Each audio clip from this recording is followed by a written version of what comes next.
Good morning, and a happy Wednesday to everybody that has joining us here live at the Waterhole today. My name is Kerry Dupree, and as always, I am very excited to be here with you today to explore all of these waterholes and see what is happening out there today. We have started over in Oldonyo in Kenya with a female giraffe. Oh, looks like there's one female here too. So we've got 3 male giraffe, 1 female. Oh, and looks like there is more giraffe also coming down to the waterhole. Lovely to see giraffe here. We've had quite a busy week, I would say, with giraffe. Of course, Oldonyo is famously known for all these big elephant tuskers that come down to the waterhole. Talking about elephant tuskers, I have a few questions that I'm going to be sending out to our viewers today. So I'd love for some of our viewers that maybe have been watching Africam for quite some time to send through their comments. We always love hearing from you, so you may ask those questions, send them through. And I also have some questions for our Wild Earth viewers as well today. Lovely to see these elephants finally getting a chance to come down and have a drink. Normally they get quite disturbed by the elephant bulls that are at the waterhole. My first question that I would like to ask the viewers for the day, I was going through all of my notes that I've been taking from the Africam locations, and I'd love to hear from our viewers if they know of any other elephants at some of our locations that are named. So I'm looking for the named elephant individuals at some of our different locations. So obviously here in Oldonyo, I know of One Ton. We've got Forklift and Hooky, which are the 2 big elephant boys that normally hang out together. One has got very long and scooped up tusks. It looks almost like a forklift, and his friend Hooky that has shorter tusks, but they're slightly more hooked than forklift. And of course we also have the one-tusked elephant bull, Labolo, that apparently before he lost his one tusk, it was larger than 1 ton's tusks. So those are the only 4 elephants that I know that are named from our locations. I know we also have a floppy-eared elephant friend that visits us here in Oldonyo, and we also have a few floppy-eared elephants over in Tembe as well, including 1 female elephant that has not just only got a floppy ear, but she's also tuskless. So please feel free to send through these comments. I am looking for any of these individuals that might have names that I'm not aware of. Got a comment from Banter Rat. Says, happy Waterhole Wednesday. It surely is a happy Waterhole Wednesday, Banter Rat. Thank you for your comment. Mr. Elemental has joined us again. Thank you for joining us, Mr. Elemental, all the way from Western Australia. Mr. Elemental says, hello, Kerry, Chulu, and Nadine from a sunny 24 degrees in Albany. I'm glad that you're having some good weather there, Mr. Elemental, in Albany. I know you mentioned yesterday that you are experiencing heat waves in parts of Australia and then rather cold weather in the opposite parts of Australia. So glad that you're having some nice weather. We have some lovely weather here today in Johannesburg. It is a nice sunny day. We had lots of rain last night, but the sun is out. Perfect tanning weather for all those terrapins, crocodiles, and other creatures are out and about, soaking up the sunshine at some of our locations. Another comment from Lenny1 said, hello Kerry, hello Lenny, thank you for joining us today. We're very happy that you are here. Oh, we've got our little rock agama friend just at the bottom of the screen here. This little agama had quite a close call a few months ago. I thought he had been eaten by a lizard buzzard. There was a lizard buzzard that had flown down into this area, and I thought that he had snacked on our little rock agama, but I am delighted to see that he is still around. So Bantarat has sent through a comment. Bantarat says wonky tusk. Apparently there's an elephant called Wonky Tusk. Bantarat, I'd love to hear from you at which location is this elephant called Wonky Tusk. Is he here at Oldonyo? I know some of our other locations we have special elephants are at is also Tembe.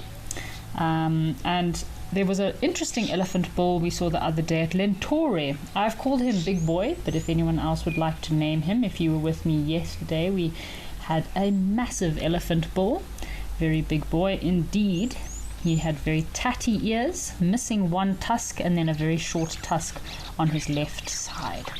So yeah, he's quite a noticeable individual.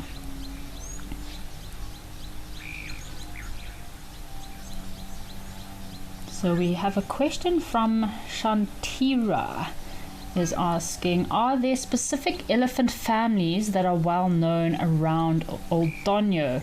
So Shantira, around Old Donyo here, it seems to be mostly big elephant bulls that come to this waterhole, and I think it has to do with the escarpment. Most of the breeding herds don't cross onto this side of the escarpment or this side of the mountains. It's mostly the big elephant bulls, which are the famous individuals that we see coming down. Of course, we have the one super tusker.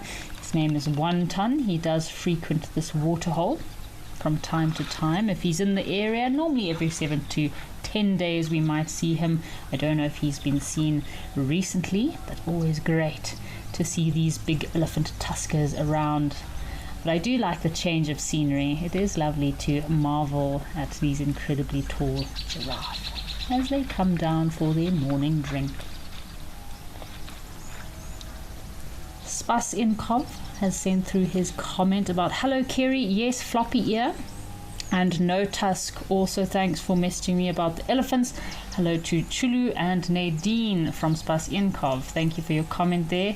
Again, Spas Inkov, the floppy-eared elephant that occurs here in Old Donyo, and there is one resident bull that always comes down to Tembe. I don't know if these two individuals have names or we're just going to call them Floppy Old Donyo and Floppy Tembe. I'm not too sure if they already have names, but yeah, I'm just kind of compiling a bit of an elephant ID kit or an ID kit on any of the named elephant individuals at these locations.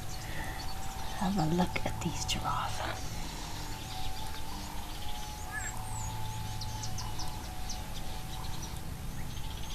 So Banterat has sent through a comment, said apparently you did a poll in the chat a few weeks ago to name the wonky tusk.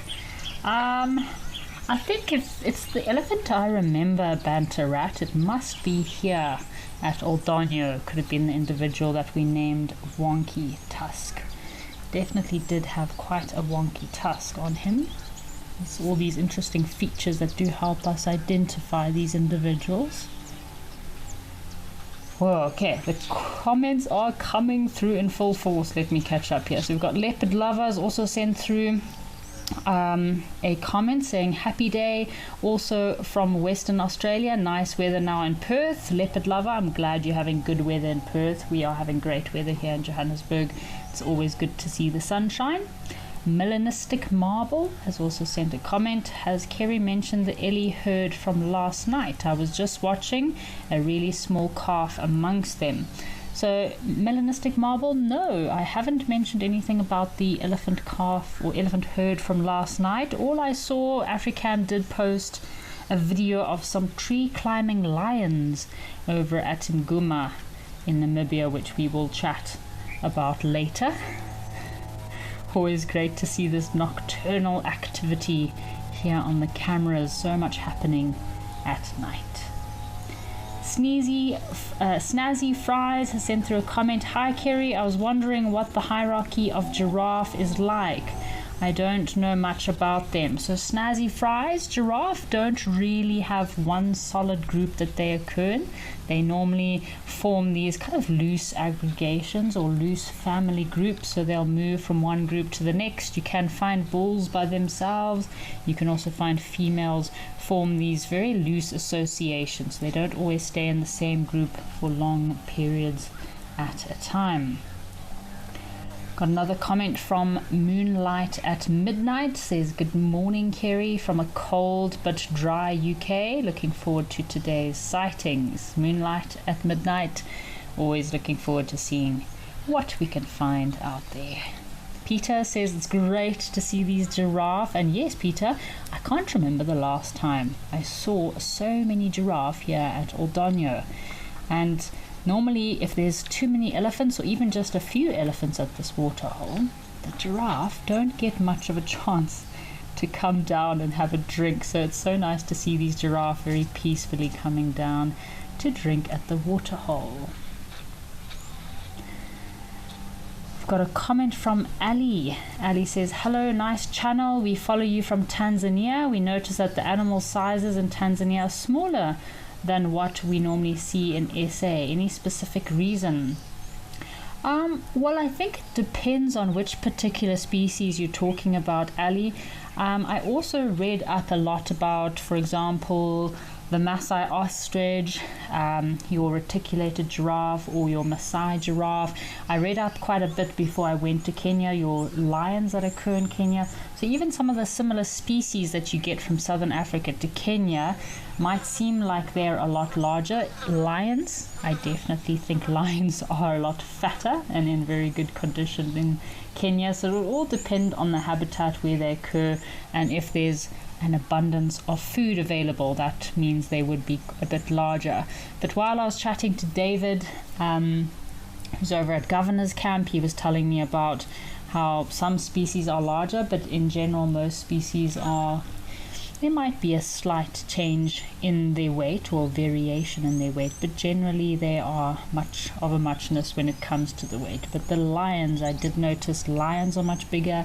The impala males are a lot larger, especially their horns, much longer than the impala horns that we have here in South Africa, even though they are the same species.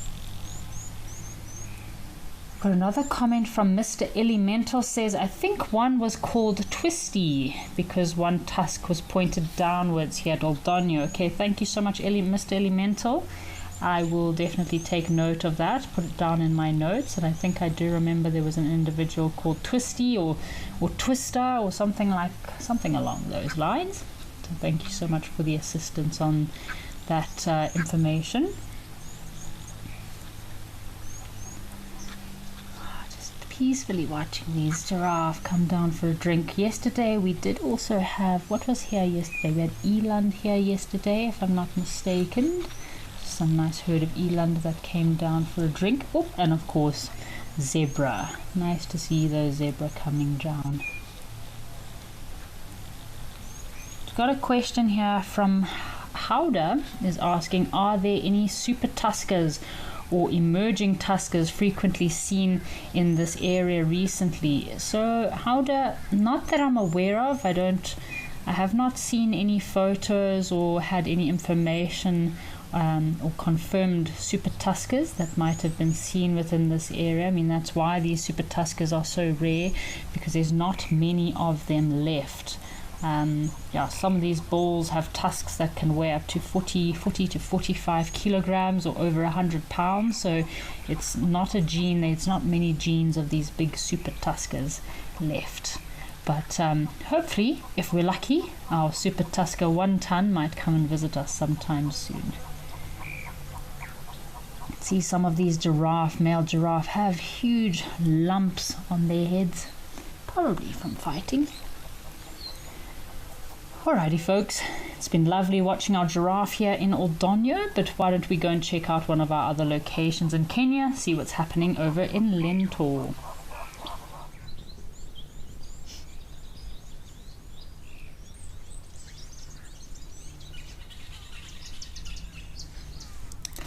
Alrighty, well, we're here in Lentor at the moment. Again, another location, one of our very special birding locations here in Kenya. Although it is great for predators, but I think most of the predator activity here in Lentor is at night. We have, looks like a red-billed firefinch coming down for a little bit of a swim, a little mid-morning cleaning. So now another question from Snazzy Fries is asking about the giraffe. Snazzy Fries is asking, is there a benefit to a loose family structure of giraffe? So Snazzy Fries, sorry, we had a bit of a challenge with our camera there. So Snazzy Fries, to answer your question, giraffe, because they're such tall creatures, as we can see here now, they don't have many predators besides lions. Of course, hyena can pose a threat to their youngsters, but pretty much the only predator is lions, so they don't necessarily need to be stuck in a family group, whereas elephants, on the other hand, do form very tight family bonds. Claire Cat has sent through a comment. Hi all, lovely to join you, Kerry. Thank you for joining us, Claire Cat. Always good to have you with us.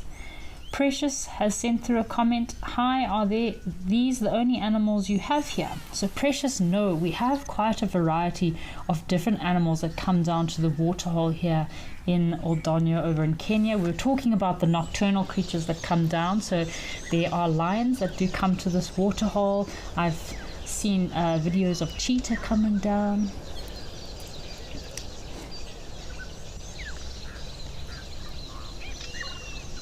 Alright folks, I do apologize, we're just having some trouble with our feeds, so we're going to have a look here at Jackie's pan, see what is out there while we restart our feeds there. So we're talking about the creatures that we can see at the waterhole. So we do get predators that come down mostly at night. Here at Jackie's Dam, if we are lucky, maybe we could see some leopards. I know there are a lot of leopards that hang around in this area. Maybe if we're lucky, I know that included in this or the territory around this waterhole, you might find Rulani, Shipuku and Kachava are often seen in this area. So those are some of the predators we can see. Obviously there are other nocturnal predators we can find at the waterhole: serval, caracal, genets, civets, porcupines. And then of course during the day here at Jackie's Dam, you can often find big herds of buffalo that come down to drink, maybe a few solitary impala bulls, impala rams, maybe a bushbuck or two. So there are lots of animals that can be seen down at these waterholes. I know here at Jackie's Dam we've also got a big crocodile called Julia. I'll have a quick scan and see if we can find our crocodile Julia, and occasionally there's a hippo that does frequent this pan.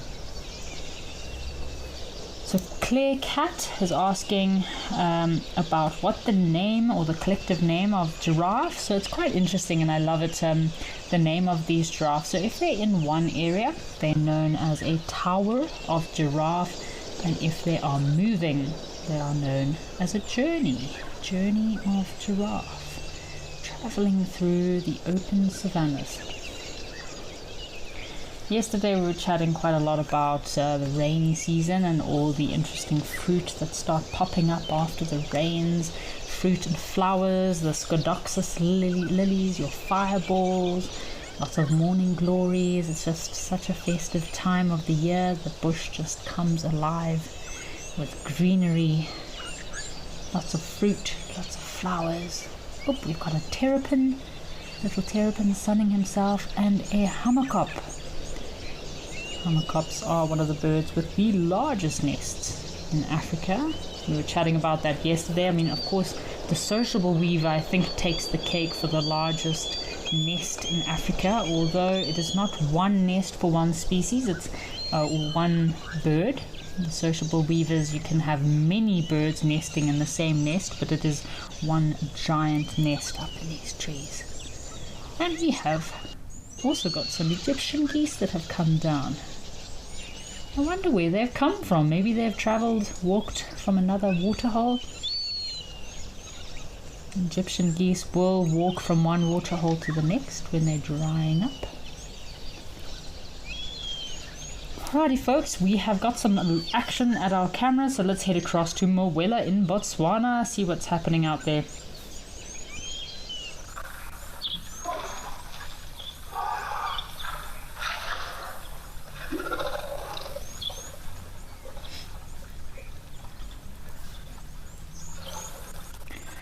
So welcome to a Mawela Safari Lodge folks. We have got a few resident elephant bulls that look like they're coming down to the waterhole, maybe for a drink. Of course, it is the rainy season right now, so sometimes these waterholes are not as busy during the rainy season as they are in the dry season. And talking about waterholes and rivers, we've got a question from Ben. Ben is asking, how does the sand river flow affect game movement in the northern Sabi sands during the dry winter months? So Ben, I'd probably guess that obviously when there's no water around, animals are more likely to head into areas where there's an abundance of resources like food and water.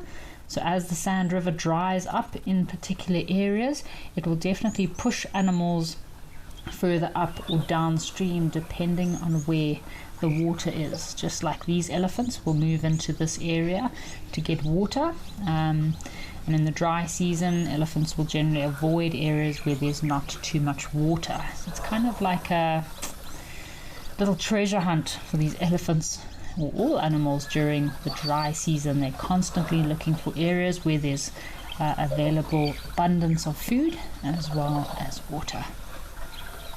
Looks like we might have some zebra in the distance there, maybe some wildebeest.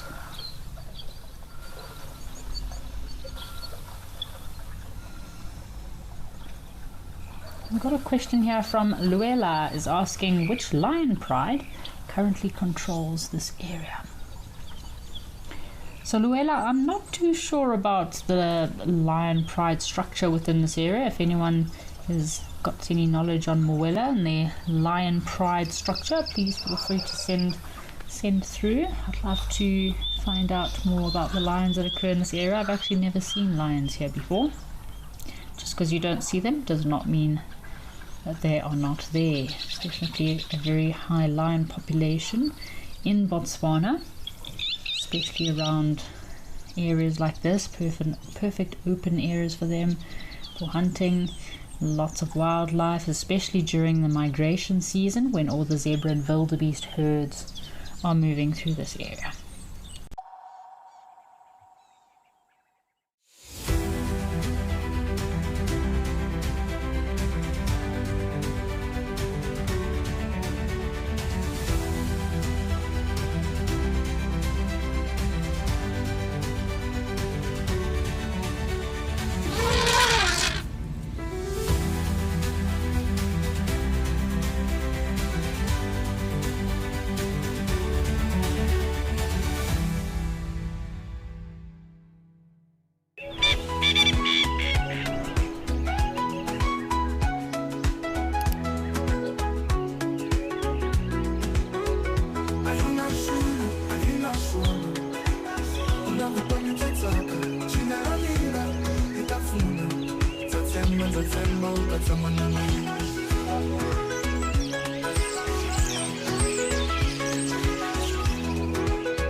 When the Mara turns green, life surges, the air hums, the earth stirs, and the wild comes alive.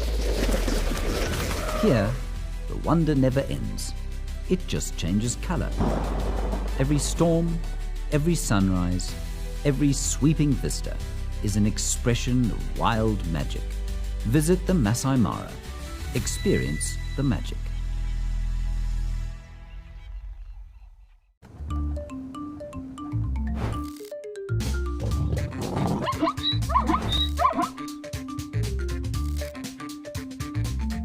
Morning everybody, thank you so much for joining us.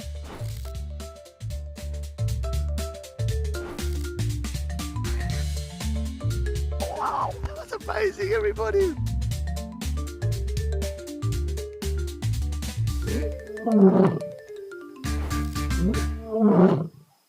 Are you ready for the adventure of a lifetime? Wild Earth Travel's newsletter is your passport to a magical journey. Explore exclusive travel options featuring special offers at stunning Wild Earth locations and all hosted by your favorite presenters. Don't miss out. Head over to our website and subscribe to the Wild Earth Travel newsletter today and stay in the know on all our unforgettable adventures.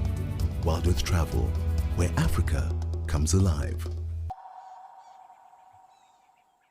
Amazing to be able to watch these rhinos, yeah. I'm glad that they're having some good weather in the Eastern Cape. I know they can have quite awful weather in the Eastern Cape throughout the year. very misty mornings, very windy weather as well, very famously known for that quite windy weather.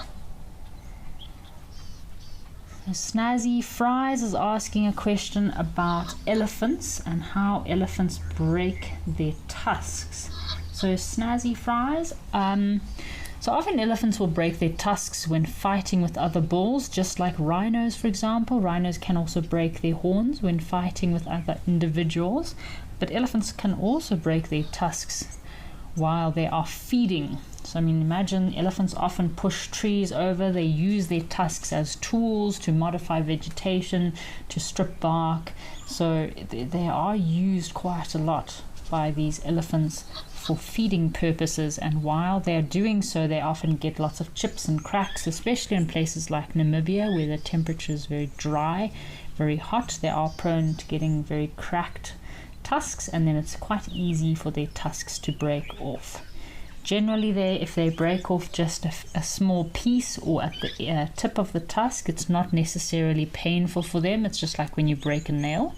But if it breaks off too close to the jaw or the cavity, the channel where this tusk then is lodged into the elephant's skull, it can be quite painful, and in some cases these elephants can end up getting a secondary infection, or there's a little parasite that can actually burrow into the elephant's skull. It's quite a painful experience, I can imagine, but in most cases the elephants don't feel anything.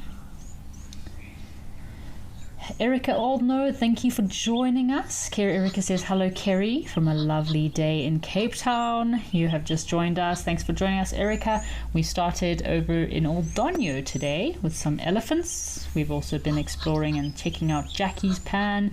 Briefly went over to Lentore to do some birding. And of course, we are now here in Founders Lodge in the Eastern Cape, admiring our rhinos that have had a drink. Probably going to go and have a nice rest underneath this shady tree. Looks like it is quite a sunny day in the Eastern Cape.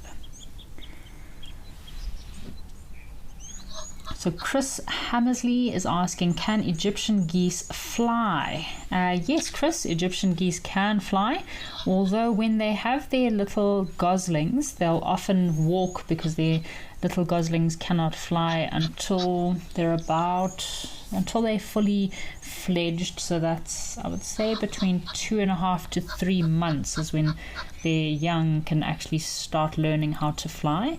So they move from one area to the next by walking. And it's crazy, Egyptian geese can walk quite extensive distances from one waterhole to the next. We've got one of my favorite mammal species coming in here. Lovely to see some zebra. It's very busy today over at Founders Lodge.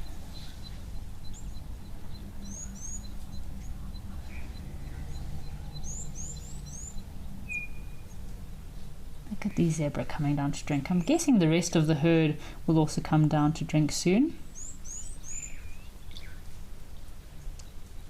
I've got a question here from, let's have a look, from Precious. Precious is asking, what's the most fascinating animal you've encountered in the wild? So Precious, I'd say the most fascinating creature I've ever encountered is a water chevrotain. I mean, there's lots of animals I've seen out there that are pretty cool and unusual, but a water chevrotain is by far the most unusual looking little antelope duiker species that I've ever seen. So it almost looks like a mouse deer or a deer mouse. It's this very small little antelope, very shiny coat, lots of spots and dots. The males have elongated upper canines, or almost like little fangs. So imagine a little animal that looks like a deer cross a mouse cross a rat with fangs. The males use these fangs for fighting. They're also semi-aquatic. So it's an antelope that has fangs that is aquatic. They spend a lot of time in the little streams and rivers of West Africa. They're very famously known for diving into the water in order to escape predators, and they can stay submerged underwater for quite a long time. So it's one of the only individuals left in its family group, so they're from a very prehistoric family lineage only found in the Congo Basin, Cote d'Ivoire, Ivory Coast, Democratic Republic of Congo, Liberia, Gabon, and Congo. Very unusual little creature, I must say. I would definitely give it a Google. It's quite interesting looking. Looks like we've got another rhino at this waterhole. Could be a male. Must be a waterhole time for the rhinos. While our rhinos are having their mid-morning drink, I'd love to hear from our viewers, or what is your little treat that you have decided to sit and drink with you here live at the waterhole. I just had a cappuccino before the show started, and I made a very interesting banana oat protein bread last night, which I was snacking on just before the show with some peanut butter. It was quite delicious. So I'd love to know what snack you have chosen to sit with while watching live at the waterhole. I think if I wasn't speaking all the time, I'd probably like to have a little bowl of peanuts. I love my mixed nuts. Peanuts and raisins, always great. So if I'm watching live at the waterhole, if one of the other guides is presenting, or if I'm working on my computer, I'll often snack away on either some blueberries or some peanuts and raisins. Alrighty folks, let's link across to Safari Hook and see what's happening in Namibia.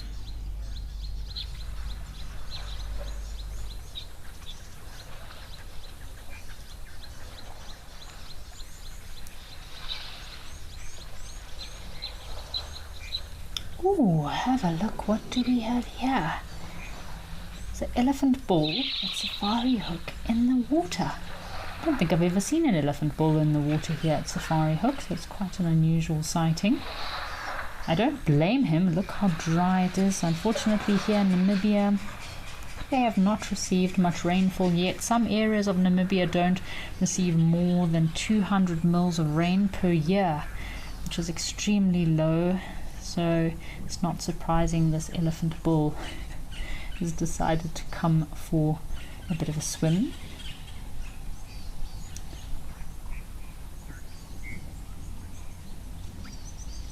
Hello, big boy. Lots of birds here at Safari Hook today as well. I'm not seeing any springbok. Sometimes we could get some springbok and oryx down here at the waterhole as well.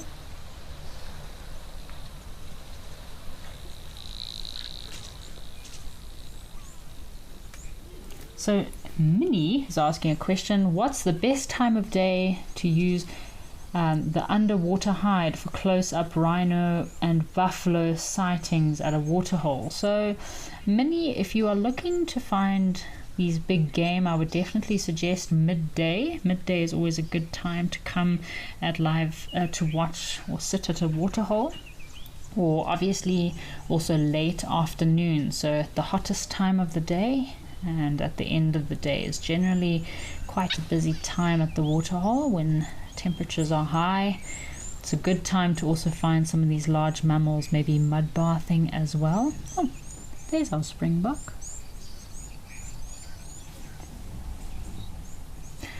Alrighty folks, let's head back to Founder's Lodge, see what else we can find out there today.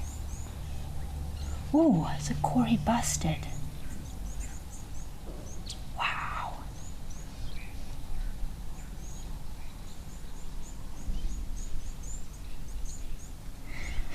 So we've got a Kori bustard here, folks. We don't often see Kori bustard, so very excited to see a Kori bustard here over at Safari Hook. He's also coming down for a drink. You can see he's actually down on his back legs while drinking.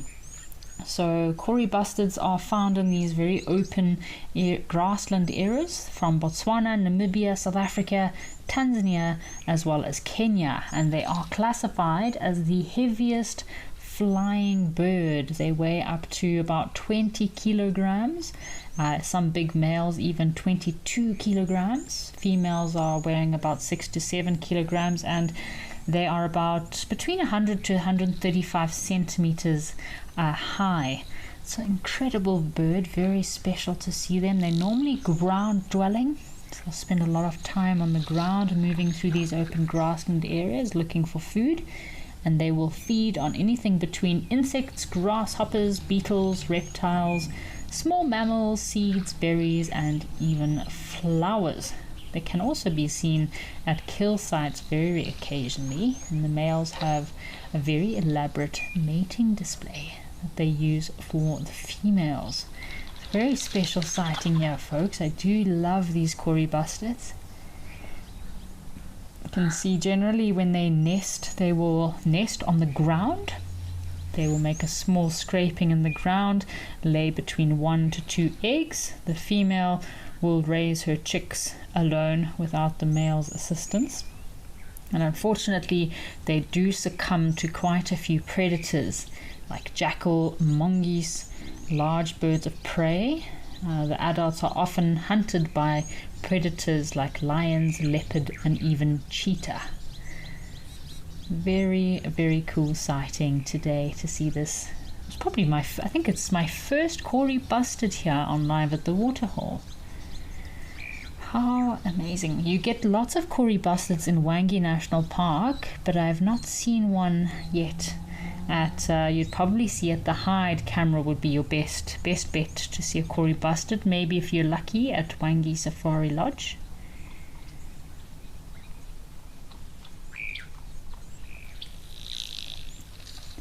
Very hot day, that's probably why he's coming down for a drink.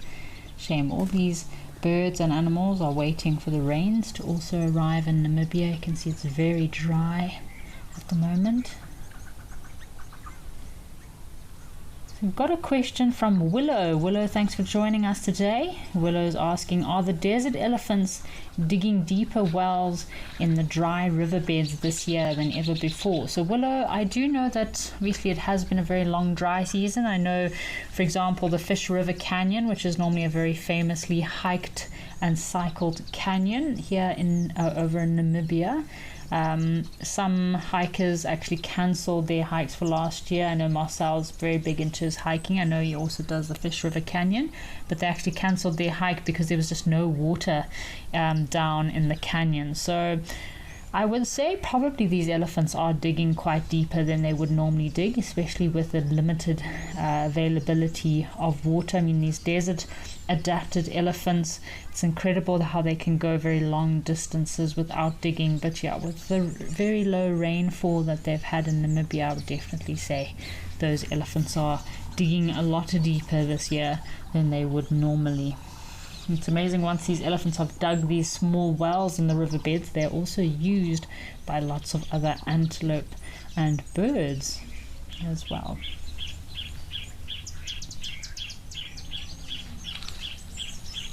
So Erica Oldmo, thanks for your comment. Erica says, wow, never heard of that creature. Learn something new every day. And apparently Erica has a cup of Earl Grey tea. Very good choice, Erica. I do like a nice strong cup of Earl Grey tea. It's always great. Ben is asking, how far can you actually hear the low whooping sound or booming call of the displaying male? So Ben, I'm going to try and find this call of the Cory bustard and I'll play it for you. And generally this very loud whooping or booming call of the Cory bustard can be heard for quite a few kilometers. I would probably guess between 1 to 2 kilometers. So it's a display that the males make. Here is the call for you. Trying to find the call, but I don't have a good call of the Cory bustard. Let's see if we can find his call.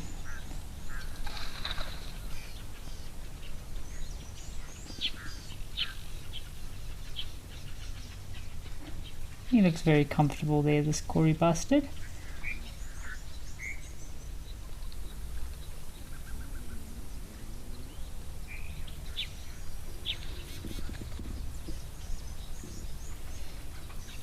So they'll probably need to come down to drink at least once a day, these Cory bustards. Again, they are adapted to being without water for long periods. So I've got a call here. Let's see if we can play this Cory bustard call for you.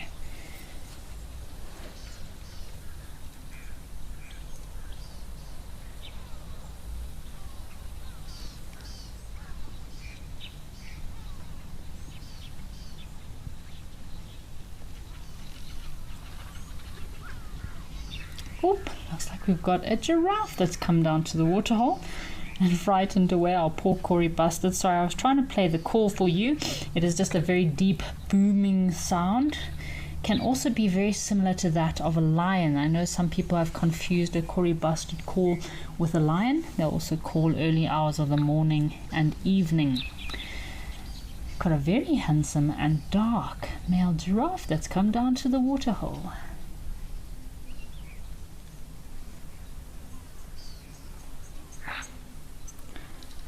So Johan has sent through a comment. Johan is asking, apparently you are over 420 birds, but you just can't find this one. So Johan, yes, the Cory bustard is quite limited in their habitat. As I mentioned, they like open grassland areas. I won't say I saw too many Cory bustards in Namibia, but I would say Wangi National Park is definitely a hotspot area. A lot of parts in the park, a perfect habitat for the Cory bustards, where you can see many Cory bustards. I think the most I've seen in one day is probably about 4 or 5 individuals in one day.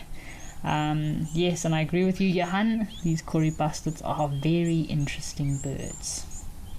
Axel is also asking a question. Do they drink water often, or do they get almost everything from their prey and dew? So Axel, Cory bustards won't necessarily go for dew, but yes, they will try to get as much moisture from their water as possible. I won't say they are necessarily a water dependent species. As long as they can drink once a day, that should be enough for them, but generally they can go a few days without drinking water, but they'll normally seek out water at least once a day.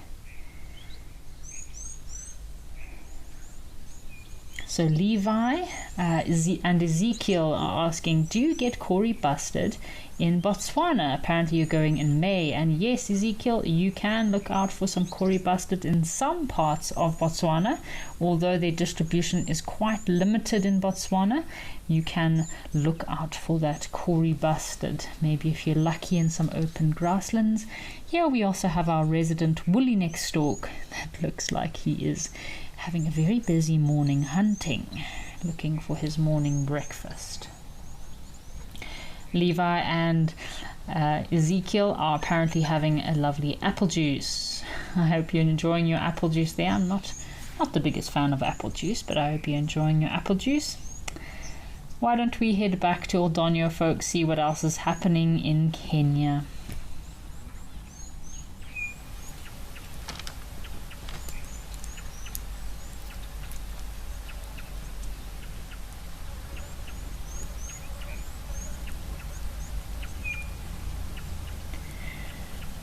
We started our show today over in Kenya with lots of giraffe. I came down to the waterhole. Always great to see so many giraffe in one place. Looks like we've now got some zebra that are also coming down to join us.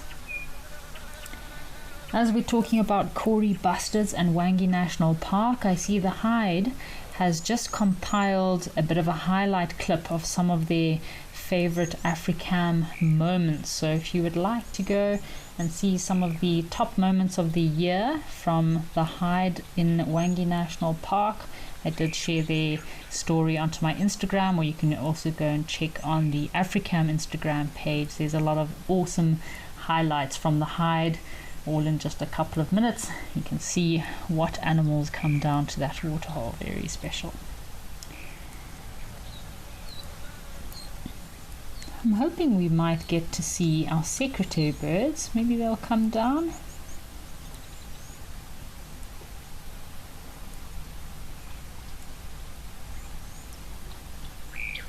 Looks like this female giraffe is ruminating, and I saw she's got a little juvenile with her. We've got a question from Mikili.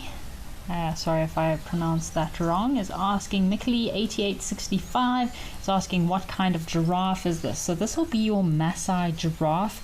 There are 3 giraffe species that you get in Kenya: your Maasai giraffe, reticulated giraffe, and your Nubian giraffe.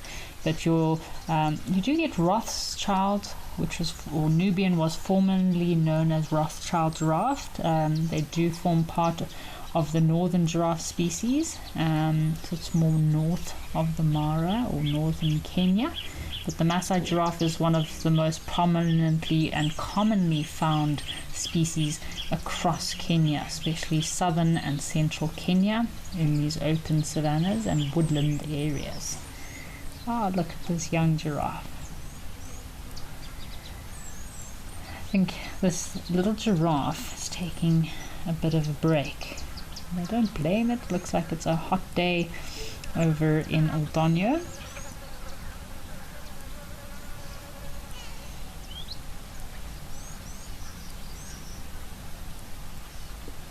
Do love their Aussie cones, these young giraffe, when they're still young. They have very fluffy little Aussie cones. Hello, little guy. Are you trying to find some shade there? So Chris A has sent through a comment. Thanks for your comment, Chris. Apparently there is an abundance of Kori bustards at the Khadi, at the Khadi pans.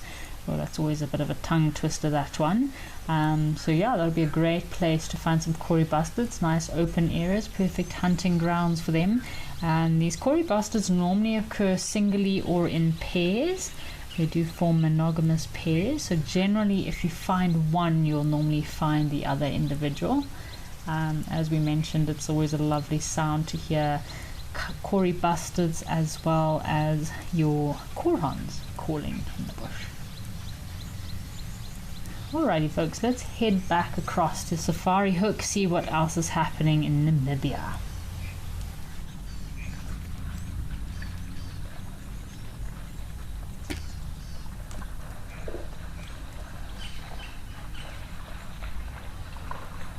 Oh, have a look here. We've got some zebra that have also joined us at the waterhole, and looks like our same male giraffe and a female giraffe.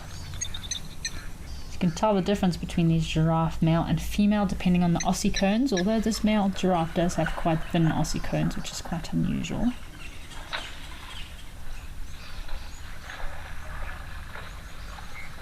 I've got a question here from Willow. Willow's asking, how can you spot the difference between a Maasai giraffe and a reticulated giraffe? So to give you an idea, their coats, their patterns are quite different. The color of their patches are also quite different. The reticulated giraffe normally have very bold and dominant spots or patterns, and less white, so less lines or veins in between their spots, as opposed to the Maasai giraffe that have quite irregular and jagged veins or leafy shaped patches in between their spots. So the reticulated giraffe also have a very clean geometric network.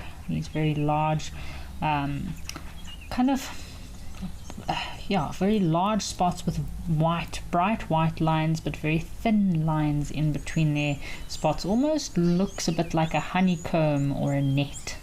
So it's a very good difference. I would love to see the reticulated giraffe. I've never seen this giraffe species before. Here, these will probably just be your common giraffe.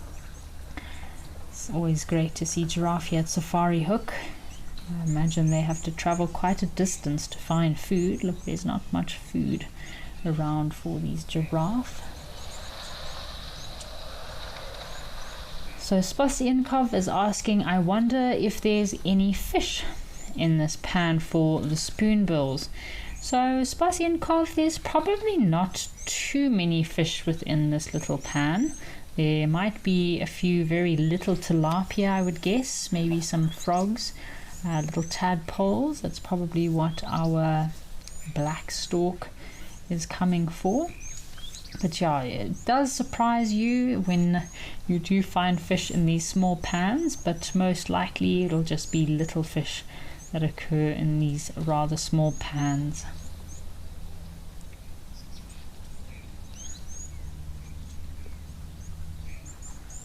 So Mindy, thanks for your comment, Mindy. And yes, it is always lovely watching giraffe come down to drink. And I'm having a look at this giraffe on the left, and these both look like males.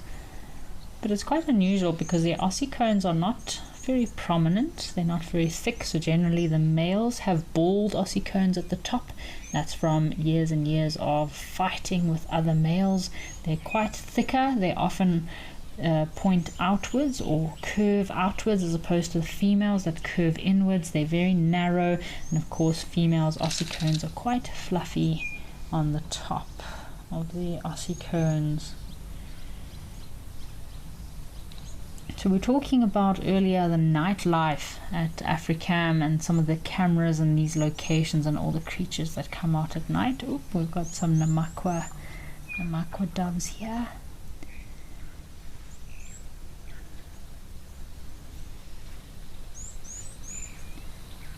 Giraffes seem to be a little bit skeptical. They are watching out for something. I wonder what they are looking for.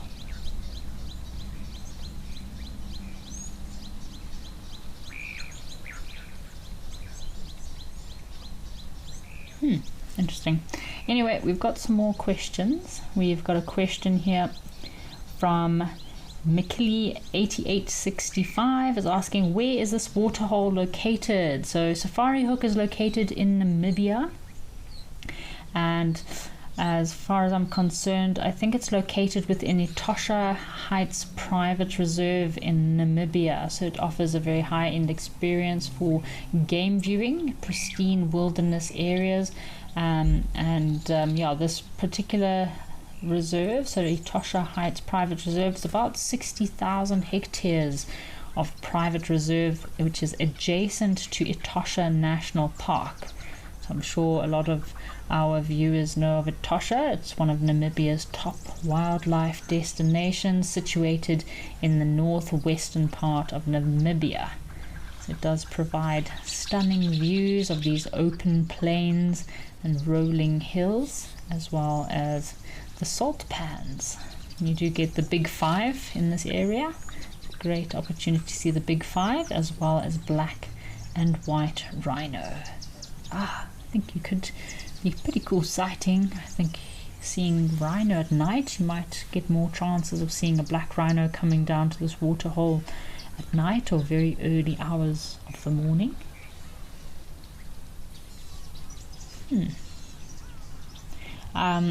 Cheetah. You might also find cheetah coming down here. I have seen cheetah in Namibia before, not too far from Nguma, but you really have to have sharp eyes when it comes to game viewing in Namibia, especially if you want to see a cheetah. Yes, there's vast expanses of open plains, but it is quite difficult to spot these predators. They blend in very well.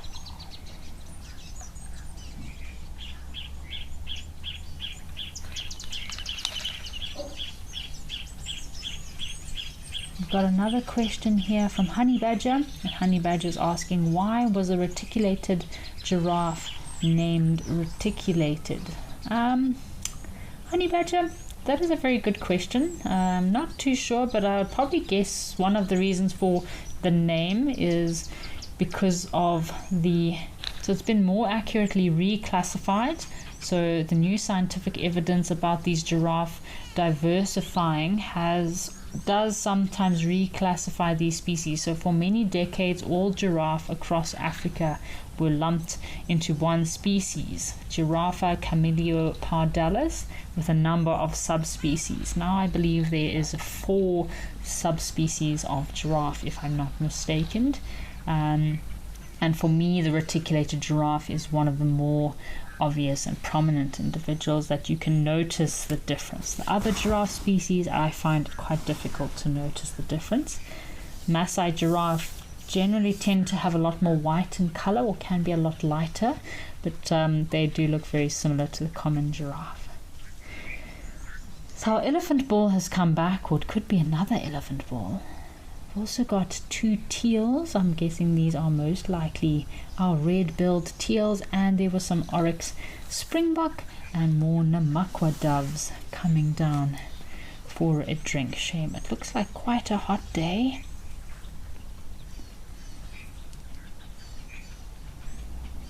Perfect time to come down to the waterhole midday. These elephants, or most animals, will be looking for the nearest waterhole. It's so interesting. The more we study and learn about these animals, the more we understand their differences. So a lot of the differences in these animal subspecies has to do with their DNA. So it does cause a distinct form or a breakage or breakaway of a different subspecies. So the reticulated giraffe, its coat pattern as well as skull structure are slightly different to the other species. I think they have more lumps, possibly more lumps on their skull, or that almost like a third ossicone in the center of its skull. So again, that could be one of the reasons that it was kind of reclassified as Giraffa reticulata as opposed to Giraffa camelopardalis, which is the common giraffe. Oh, we've also got some wildebeest that have come down. Small herd of wildebeest. So while we were looking at our birds earlier, we had the very incredible Corey bustard sighting. You don't see Corey bustard very often, and we were talking about the mating displays, very elaborate mating displays of these Corey bustards. So I wanted to ask our viewers, which bird is your favorite bird when it comes to their mating display? I know here in Africa the bustards and the corons have very elaborate mating displays, as well as the rollers. But I think one of my favorite bird mating displays is probably from the bowerbirds. I know they do occur in, obviously in the Amazon, but it's amazing how this bowerbird family, they have such elaborate mating displays. They're renowned for their unique courtship behavior, where the males build these incredible structures and decorate it with sticks and very brightly colored objects in order to attract the attention of the females. So you get the golden, I think it's the flame bowerbird. They also change color. Some of the bowerbirds stay black, but some of these bowerbirds change color. The flame bowerbird goes bright yellow and black. They do form monogamous pairs. The males will raise their chicks as the sole parent. It's very interesting. So you do have monogamous bowerbirds, but you do have polygamous bowerbirds, where the females will build the nest and raise their young. So please feel free to send through your favorite bird mating display. I'd love to hear from you. Have a look. These teals, they've been at this waterhole for quite some time. Obviously there's not much water around, so they'll be quite restricted to this waterhole, these teals. But I do love those birds of paradise. Lots of incredible documentaries you can find on Disney Plus and Netflix about the birds of paradise and all the interesting and elaborate displays and feather arrangements that they transition into during the breeding season.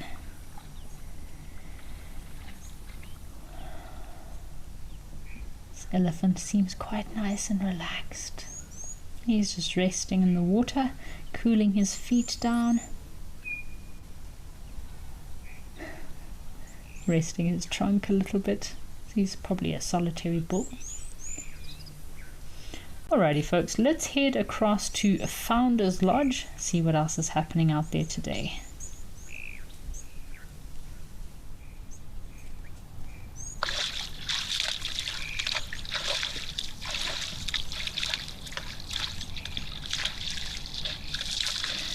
So we've still got our rhinos here at Founder's Lodge. Doesn't seem like they're going to move anywhere too far. It was quite interesting. Last week or a few weeks ago, we watched one of these male rhinos actually sharpening his horn on this rock on the left-hand side, which I can't say I've seen that too often. So very interesting to see these rhinos sharpening their horns on the rocks, obviously creating a formidable weapon when fighting with other individuals. We've got another comment from Julian Thomas.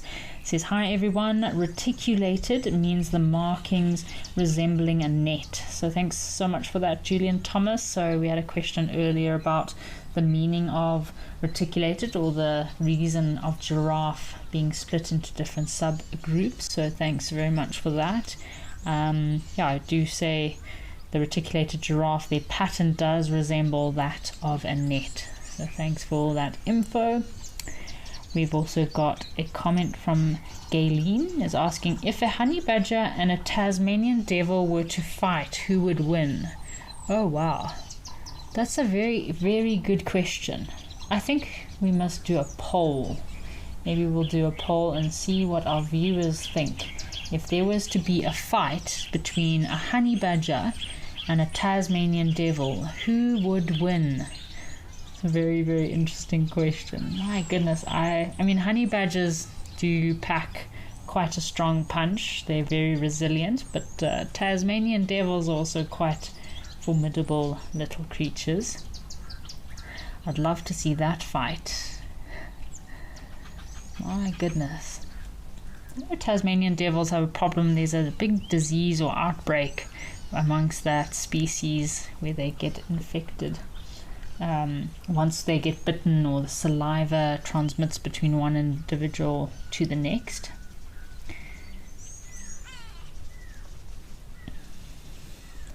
So I wouldn't want to get that disease that the Tasmanian devils have. So folks, we're going to try and put up a poll for you, and I would love to hear from the viewers. Who do you think would win if they were to battle it out? A honey badger or a Tasmanian devil? I don't know Tasmanian devils too well, but I'm going to go for a honey badger, just for the fact that not only are honey badgers aggressive, they do have quite a sharp bite, but their skin, they've also got that super loose skin. So even if the Tasmanian devil fought back, the honey badger would not necessarily get injured or wounded in any way.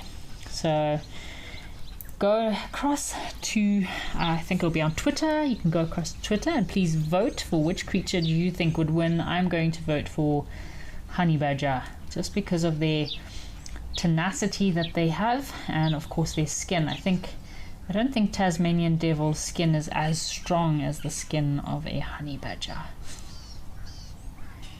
So Mr. Elemental says, Kerry, in Australia the lyrebird has an amazing mating ritual, and I think they are a type of bowerbird. So yes, Mr. Elemental, I think you're correct. The bowerbird family is quite a large family, and if I'm not mistaken, I think the lyrebird is in the bowerbird family. A lot of these bowerbirds, when decorating, they make almost like a little easel, a little dome-shaped easel on the ground, normally decorated with can be pieces of plastic or birds' feathers. Some species will decorate it with only blue colors, other species will decorate it with whatever they can find. So it's so amazing the displays and the effort that these birds go through to attract a female. Alright folks, let's head across to Meno Aquena in Botswana, see what else is happening out there today.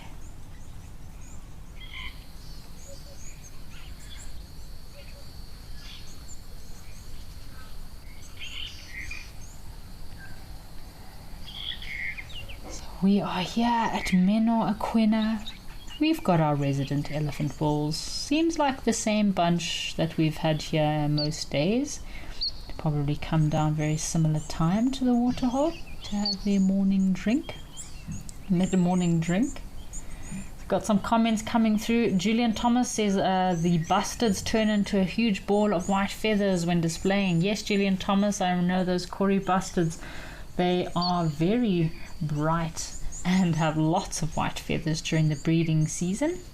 Willow said the red-crested korhan with their suicide dive, and yes, Willow, it's amazing, those red-crested korhans, and a lot of the korhan species will also make an interesting clicking sound with their beak. They'll make this clicking sound and kind of like do a very interesting circular Michael Jackson kind of dance, jump up in the air, do a cartwheel, so very elaborate. Erica Oldno is voting for honey badger, so we've got a poll up at the moment to see who thinks which predator or which creature would win in a fight. So please go and vote. We've got honey badger and a Tasmanian devil. I am voting for the honey badger for sure, but let's see what our viewers think about that. So Spas Iankov is asking, how tough is the skin of zebra compared to that of elephant? So Spasinkov, elephant skin is pretty thick. I mean, in some parts of an elephant's body, the thickest parts that might cover their hips and shoulders you're easily getting up to a few inches thick, whereas a zebra's skin is just, I would say, less than about 3 to 5 centimeters thick. So elephant skin is probably, I would say, easily 2 to 3 times the thickness of that of a zebra. So yeah, it is quite difficult for elephants to get injuries. Luckily, that thick skin of theirs does help to protect them against the environment. Zebra can very easily get cuts and scratches, especially if they have escaped death from a lion. If a lion jumps on the back of a zebra, they very easily rip through that thin skin of a zebra compared to the skin of an elephant. So even though they have such thick skin, it's amazing how sensitive elephants are, especially around their trunk and on their ears, on the underside of their ears.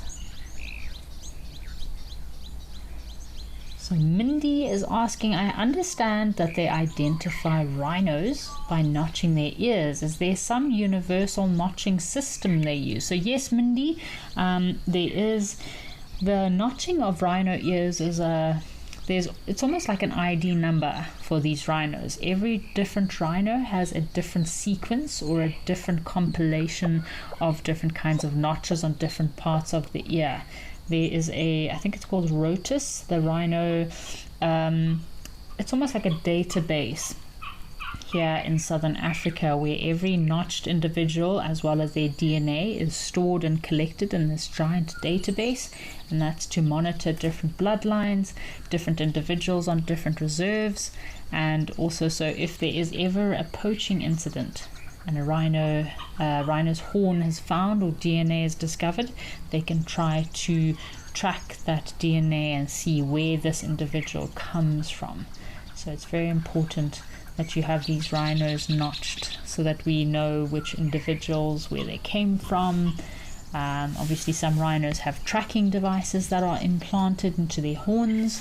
Some rhinos also have the tracking collars or ankle bracelets to help monitor those specific individuals. Same as elephants. There's a lot of research being done on elephants, putting collars on them as well, in order to track and monitor their movements. These elephants are very calm today. Lots of butterflies flying around. It's a great time of year. So many butterflies with all of the rains arriving. Talking about elephants and tracking elephants, so here in Botswana, a lot of these reserves are a part of what's known as KAZA, the Kavango Zambezi Transfrontier Conservation Area, which is an area which extends over 520,000 square kilometers, which is almost twice the size of Germany. And this transfrontier area includes Botswana, Namibia, Angola, Zambia and Zimbabwe, and it is a wildlife hub, so home of some of the largest elephant populations in Africa. It includes Botswana's famous Chobe and Linyati herds, which move through these cross-border conservation ecosystems, which is known as a bit of a wildlife corridor. Very special area for these elephants, so they can cross borders without worrying about their passports. Wouldn't that be nice? Just traveling around without a passport to hold you back. Got one elephant bull missing a tusk here.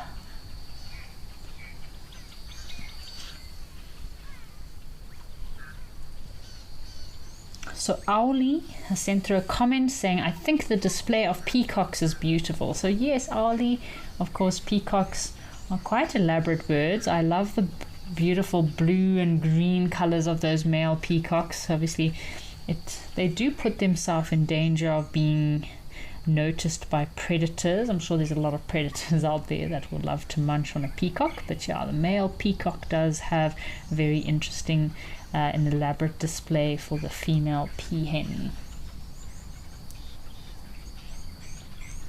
So Gayleen has sent through a comment. For me, I would also go for honey badger. There was a video that I think Eric had where it chased away an elephant, even though it's a lot smaller, but the devil I think is slightly bigger, and in nature's size does count.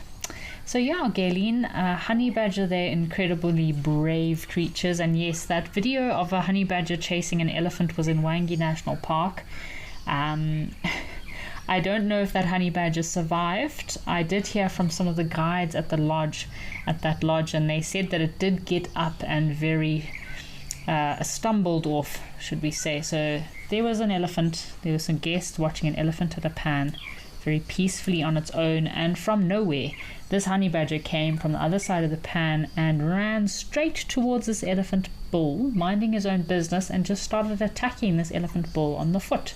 Of course, the elephant bull got a bigger fright than I think anyone did, and ended up kicking and stomping on this poor honey badger, which unfortunately I think might have ended his life. But yeah, they're very resilient creatures, honey badgers.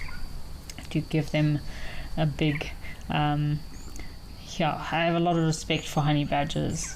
Like when you're camping in places like Namibia, lots of honey badgers, especially at campsites. My father it was this year on a camping trip, he had a honey badger trying to steal their camping chairs away from them in broad daylight. This honey badger just came into their campsite and decided that he wanted an Austrail chair. So honey badgers are formidable little creatures indeed.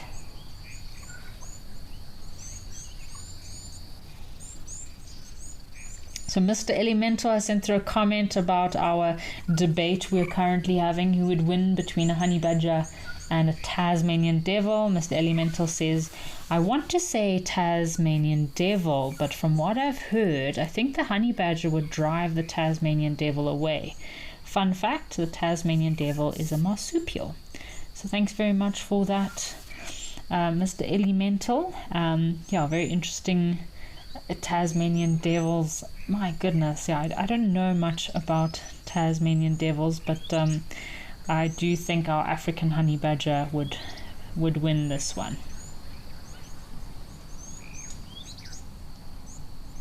Look at these elephants. So there seems to be a bit of commotion going on here today. There's quite a few elephants. They're all impatiently waiting. So we're commenting about the marsupials. So marsupials are a group of mammals whose young are very undeveloped and usually continue developing within a pouch. The mother will give birth to their young, and then they will be within a pouch on the mother's belly, like kangaroos. They are quite unlike placental mammals. So marsupials give birth to tiny embryos that then crawl into the pouch to latch onto a teat, and that's where they will continue their development process.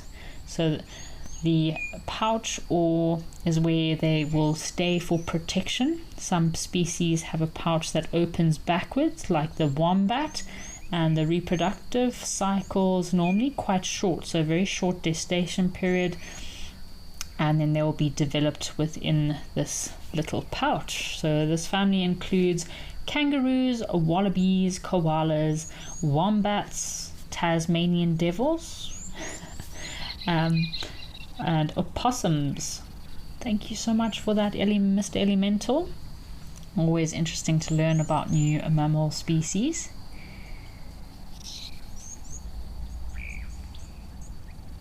So Wild at Heart says, hi Kerry, I spoke to the owner at Amalinda where the Ellie badger stomping happened. The badger survived.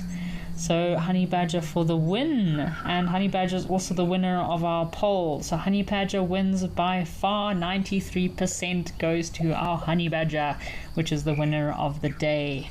Thank you so much, Wild at Heart. Yeah, as I mentioned, I spoke to some of the guides and they said the honey badger got up and stumbled away, but I don't know how much longer it survived after that. But yeah, I mean, honey badgers, I've seen videos in the Kruger of honey badgers taking on 3 leopards, sub-adult leopards, and the honey badger won.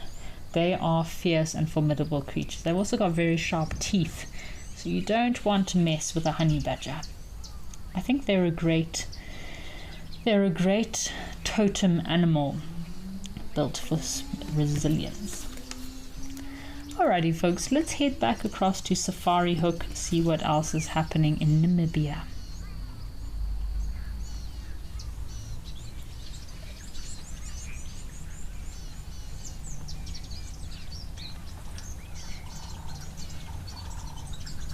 Ooh, got a black stork that was still here. He was very busy fishing earlier, looking for food. I'm sure there's some small, maybe tilapia, maybe some small frogs or tadpoles in this pan. Now he's busy grooming himself. So we had a question earlier about the desert lions in Namibia. So yes, there is a healthy population of lions in Namibia. So the desert adapted lions are a population of African lions. So it's a Panthera leo, just like our lions in southern Africa. They live in these very arid regions of northwest Namibia. Even along the Skeleton Coast, I've seen some really amazing pictures and videos of the lions on the Skeleton Coast feeding on seals, dead seals. For me, it's very strange. Imagine seeing a lion with the ocean behind it. It's something I've never thought of seeing before. So Namibia does have an incredible array of different kind of wildlife sightings that you can experience, as well as those brown hyena on the Skeleton Coast picking off away at any of the dead seals. So unfortunately the desert lion population is in decline since 2024. So apparently there's anything, again, it's difficult to get estimates on exact populations. I find there's lots of misleading information out there. Google's not always 100% correct. But yeah, apparently it could be because of the drought season, maybe resources are not necessarily available, but some reports in 2025 do suggest that the total number of desert lions could have been dropping in the last couple of years, or maybe moving. So again, when an environment is not what's conducive enough for a species, that might mean there could be fragmentation of a population or populations moving to different areas. So that's what could be happening with the desert lion. So if there's a collapse in the prey species because of severe droughts in Namibia, so of course lions will be feeding mostly on gemsbok, zebra, springbok and kudu. And if this population does decrease, then it forces the lions to move into different areas. You'll get lions that might then start conflicting with humans, looking for livestock, or you'll get your fragmented populations that will start moving to different areas. So that's probably a little update on what's happening with the lion population in Namibia. So we've got a question, Fiona. Fiona's asking, where can you find Pal's fishing owl in Namibia? Fiona, there was a camp that I stayed at in Namibia close to the Caprivi Strip. So when you're moving from Botswana into Namibia, before entering the Caprivi Strip, famous little strip of land that's like a no man's land, it's constantly being conflicted between if it's part of Namibia, Angola, Botswana. But anyway, before you reach the Caprivi Strip, there was a beautiful little camp. That would be a great place for your Pal's fishing owl. So this particular pan, for example, it's not enough water. I mean, Pal's fishing owl famously need to be associated with water, like the Okavango Delta, so areas of the delta that might be closer, so further north towards the Namibian border would be a great place. I know West Africa, again in those jungle forests, perfect place for Pal's fishing owl. Into Zambia, along the Zambezi River, these are all perfect places for Pal's fishing owl.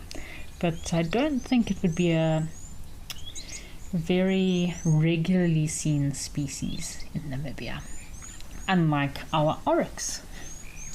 So we're chatting about desert adapted species, and oryx are another species that is very fascinating to me. I find it interesting how these oryx are able to dig for roots, shoots and bulbs, and that helps them to substitute their diet with water, because oryx can go for even up to a week, 10 days, without actually drinking from a waterhole, and that's because they substitute their diet with a lot of food that is rich in moisture and water by digging up roots.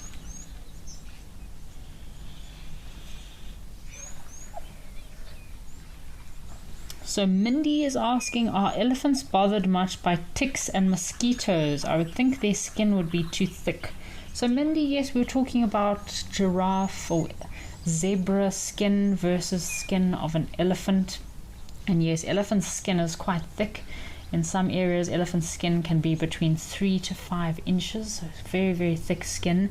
So they're not necessarily bothered by these smaller insects. And then the sensitive areas around the ears and eyes have long hair. Alrighty folks, let's head back across to Oldonyo, see what else is happening out in Kenya.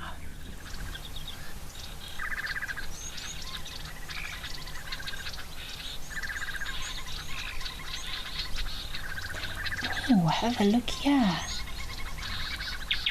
We have a gymnogene or African harrier. The new name is African harrier. I find it so fascinating, this species.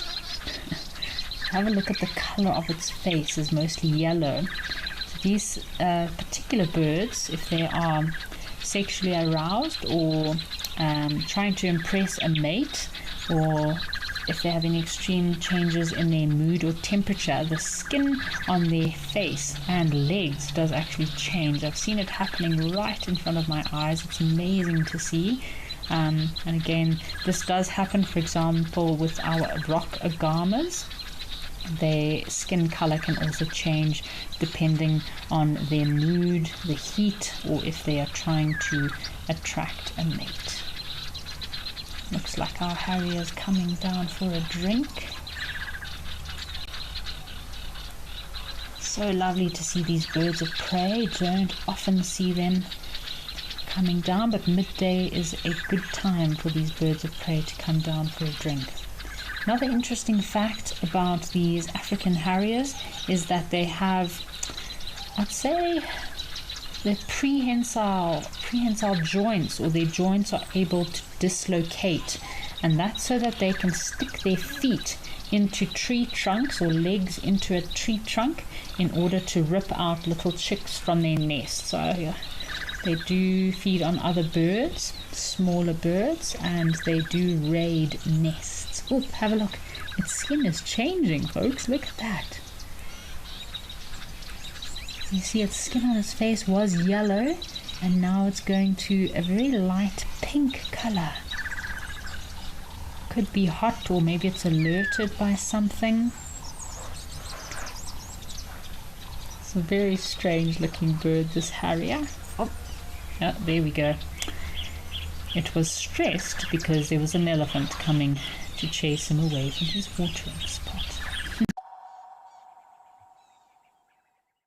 Hello, I'm James Hendry, and I'd like to take you on a very different kind of safari through the wild heart of Madagascar. In Undersea, we'll track the Indri's eerie call through misty rainforest. Then it's east on to Masuala, where lemurs leap through the jungle, coral reefs glow beneath the waves, and adventure waits around every bend. Come, let's explore it together. At Wild Earth, we believe every story has the power to create change. That's why we've launched the Wild Earth Impact Foundation, a non-profit dedicated to conservation and social impact. By showcasing conservation stories, we can change lives, protect nature, and empower communities. We have partnered with Empowers Africa to accept tax-deductible donations from US donors. Your donation will help fund critical programs that support our mission. Join us and be part of the change. Would you like to know what an elephant's favorite food is? You could ask me questions like that in real time. Our safaris are live and interactive from the heart of Africa. The Potumus over here. Watch Safari Live and connect with nature.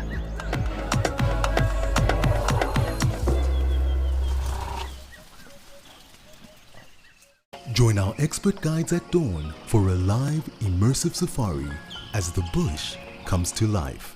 Found ourselves a chameleon, and look how he's changed color. Every sunrise brings new discoveries. Pound for pound, a leopard is one of the strongest cats around. Ask questions, share your thoughts, and connect with nature live and in real time. Great excitement, great happiness. Start your day with adventure.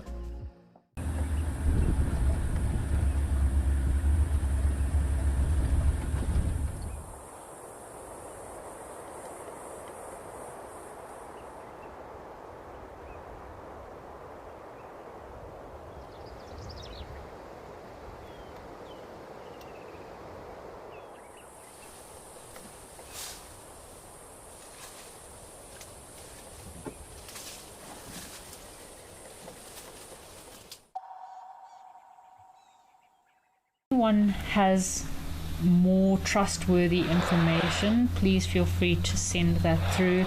I can't really give a comment on the population of desert lions. As I mentioned, it is quite difficult to count these lions, and as I learned from experience while I was in Kenya, obviously I was doing a lot of research on the population and numbers of cheetah, leopard and lion within the Masai Mara. You read one thing online, but whenever I chatted to Dominic, who's the resident guide in Kewa, he told me that the numbers that are available online are definitely very much off compared to what is actually on the ground. So I found out there's a lot more leopard and cheetah, for example, in the Masai Mara than what is recorded online. So yeah, it's very difficult to give exact numbers on these particular species. That was a very quick visit from our elephant friends.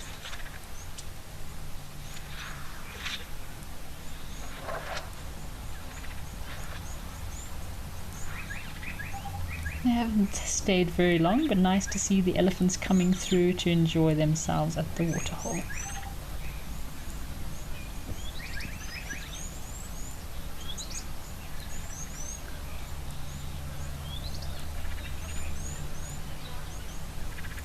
The giraffe have lost interest in drinking. They were at the waterhole drinking for quite some time.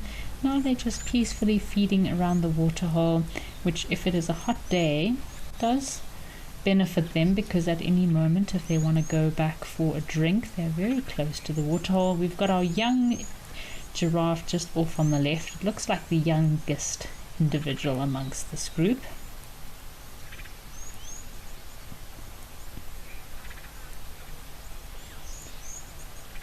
What is he looking at?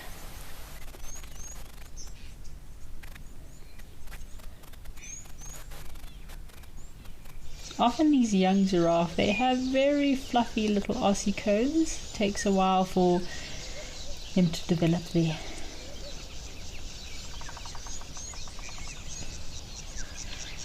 Alrighty folks, sorry, we have lost our feeds again, but we're going to reboot. In the meantime, we're here at Jack's Dam, and we're going to search for anything we can find out there. I was just we're just chatting about that young giraffe and how they are very fluffy for the first few weeks. Oh my goodness, they look like those little airport giraffe teddy bears that you buy. Mega fluffy, you just want to go up and cuddle them. Very cute.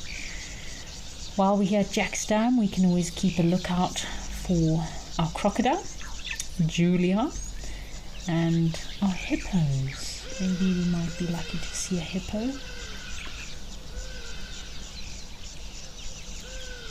Know that the weavers have been busy with their nests. Alrighty folks, let's head back across to Old Donio, see if our giraffe are still there.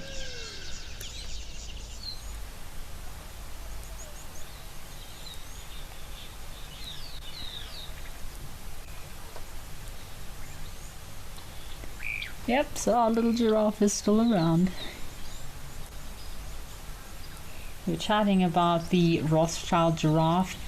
I don't necessarily get the Rothschild giraffe within this area. I'm guessing these are probably going to be your Maasai giraffe. While I was in Nkewa, I mentioned the Maasai giraffe and our common giraffe in southern Africa are very similar, but I did see two Maasai giraffe that were very light. So they were males, very light in color and very dark spots. For me, I'd never seen a giraffe that looked like that, so that was probably one of the only Maasai giraffe, or the only two Maasai giraffe species that I saw that to me looked different from our giraffe in southern Africa. Otherwise, your reticulated giraffe is probably the only species to me that looks prominently different. Otherwise, they do mostly look quite similar.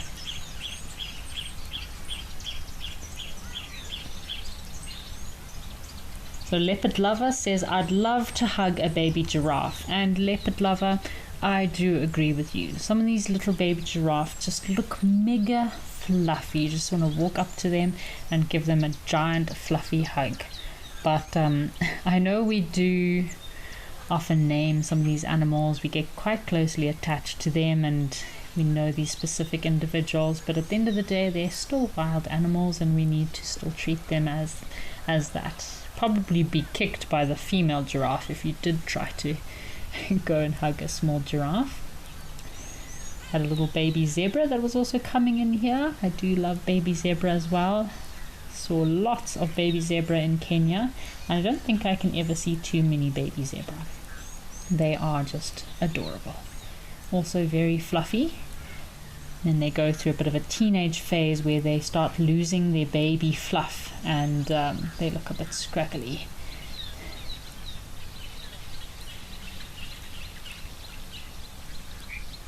So Willow, that is a very good question. Today we were chatting, I was asking our viewers about if anyone knows any named elephants from some of our locations, but I didn't think of named giraffe. So I'm not too sure if there are any named giraffe at the live at the waterhole, or from our live at the waterhole show, or from the African location. So if any of our viewers does know of any named giraffe, please feel free to send the names through. Giraffe, I feel like, are a little bit more difficult to identify specific individuals unless you have the males. Often in males, some of them are missing an ossicone, some of them might be very dark in color. We had a male giraffe earlier that looked like he had a third ossicone coming out of the front of his head. So yeah, I'd love to hear from our viewers. Like this, see this male giraffe, he looks like he's also got a bit of a damaged or broken ossicone, so he would be an individual I would recognize. Zebra again are quite a difficult species to identify specific individuals unless you pick a pattern. Same like with leopard, you pick one specific pattern. For me, I pick a specific pattern either on the cheek or the front shoulder, on one of the sides that sticks out to me, and that's how you can identify different individuals of zebra. Oh, this giraffe obviously has quite hot feet because he's come all the way down into the water. I don't blame him. It's quite an unusual position for giraffe to come down into the water like this, so I don't want to slip and fall, so it might be a good reason why he's actually in the pan. Maybe his feet also need some cooling down as well. Giraffe in their older years, they do struggle with arthritis of the joints. Some of the big males and older females, you can see their ankle joints and elbow joints do get quite swollen, which I don't. Yeah, it's just general part of their aging process, just like with us humans.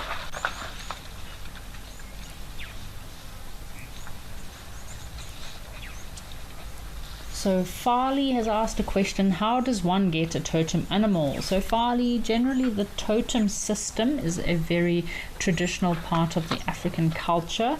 So if you have grown up in a village or raised around a village, you will normally be given a totem animal. Whoop. I think this is our wonky tusker that has come back here. He's just chasing the giraffe away. Yeah, so generally that's how you'll be given a totem. For me, I was given a totem by a friend of mine that I used to work with He was a village head and very integrated part of the village, and he's the one who gave me my family totem. My father also worked very closely with villagers, so in conservation and community work hand in hand. So you do need to work quite closely with the community to be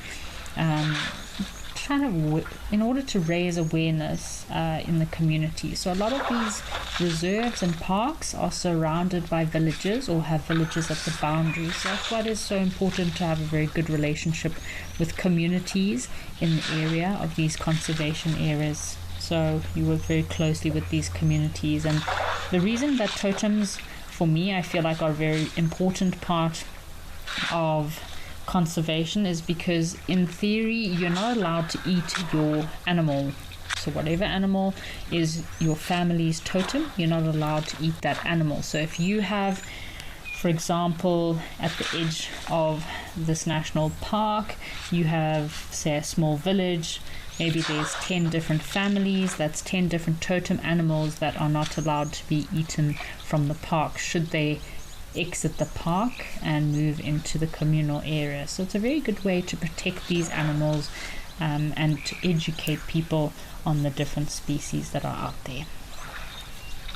So have a look at our wonky tusk friend. His one tusk, this left tusk, has got such a deep groove in it. It looks like he might actually lose the tip of his tusk. Again, elephants will use these tusks while feeding, while manipulating and modifying vegetation to feed, to eat.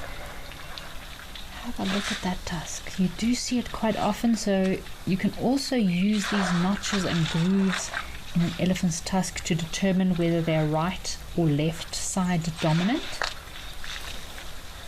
This elephant is splashing himself.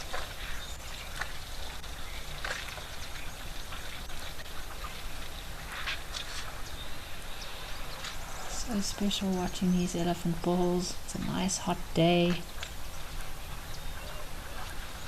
Alrighty folks, why don't we head back across to Safari Hook in Namibia, see what else is happening out there.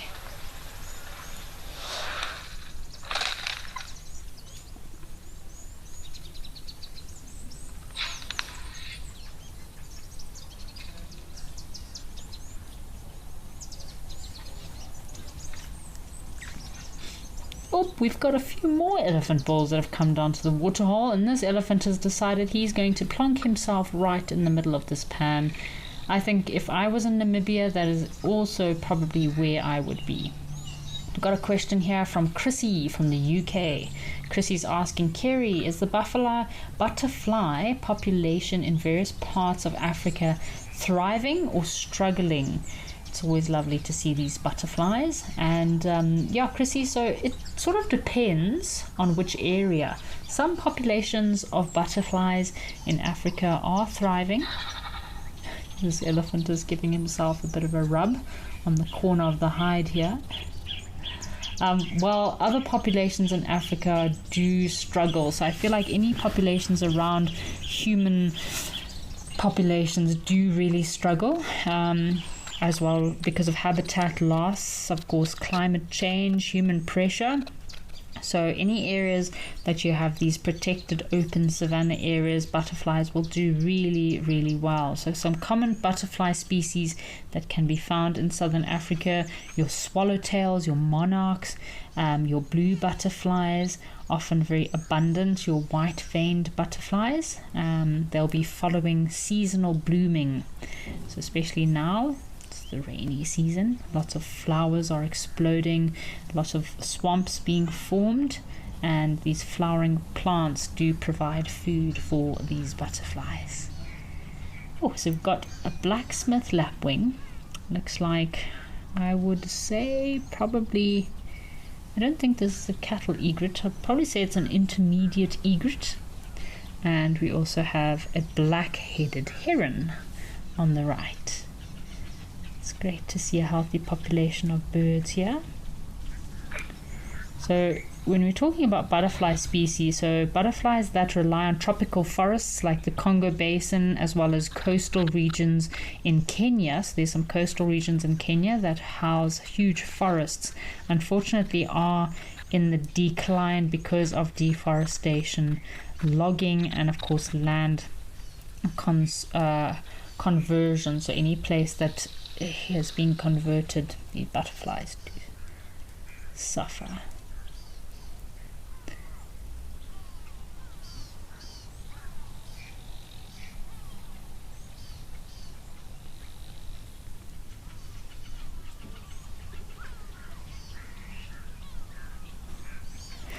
Alrighty folks, let's head back across to Botswana, see what's happening at some of our other locations.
In the Sabi Sands, we were chatting a lot earlier about my goodness, there's lots happening. Elephants all over the place.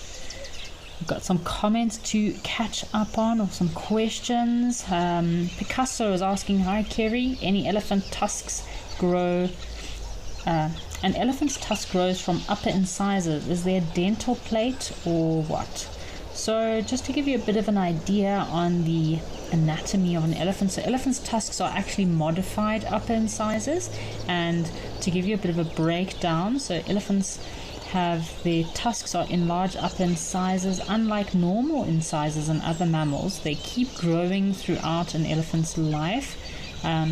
Basically the inside is dentine, a dense ivory like material, and it is covered with a thin layer of cementum which protects the tusk. So the pulp cavity, yes, there's a living pulp inside which contains nerves and blood vessels. That's what I was mentioning earlier about if an elephant breaks the tip of its tusk, generally it doesn't hurt, but if it breaks too closer to the base of the tusk, that nerve can get damaged and then it can hurt. So no, there's no dental plate like in ruminants. Elephants don't have a dental pad like cows or other ruminants. Their molars or cheek teeth do most of the grinding of food. So elephants generally have at least 6, in some very rare cases 7 sets of teeth, which work in almost a conveyor belt system, moving from the back of the jaw and shifting up and moving forward, pushing the old set of teeth out. So I hope that answers your question there, Picasso. I do apologize for our tech issues, folks. Let's head back across to Oldonio, see what's happening with our elephants.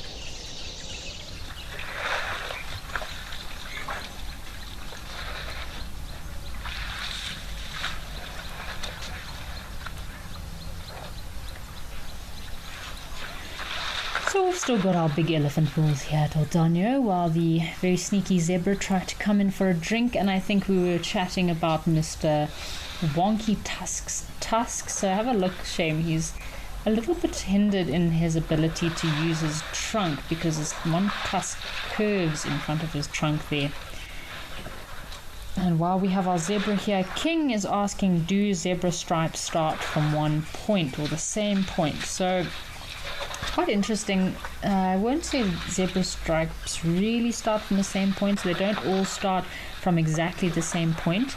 The pattern of zebras do vary between individuals and especially between different species. So just like a human's fingerprint, every zebra has a unique stripe pattern. No two zebra have the same stripes, although different individuals within the same family can have similar stripes. So the stripes normally start forming in the embryo around about 40 to 60 days after conception. So gestation period of a zebra is about 360 to 360 days. So that's when the lines will start developing during the cell growth, and these development is influenced by genetics as well as the pigment production of cells.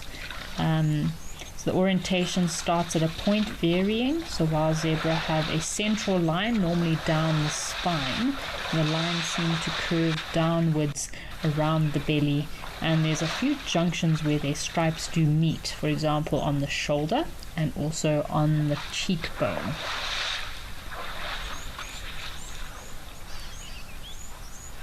So Erica Oldno, thank you for your comment. I love hearing from you, Erica. Erica says, thank you for your very interesting info today. Erica says, I'm going to channel my inner honey badger today. And Erica also says, thank you to our FC team.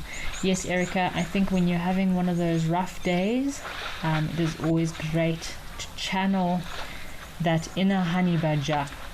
Very resilient little creatures. They can get through anything. I think if the last creatures left on this earth, if there was a complete destruction of species on this planet, the two species that would survive everything would be not just a cockroach but also a honey badger. Those honey badgers, I think a lot of creatures, a lot of people as well as predators do underestimate a honey badger.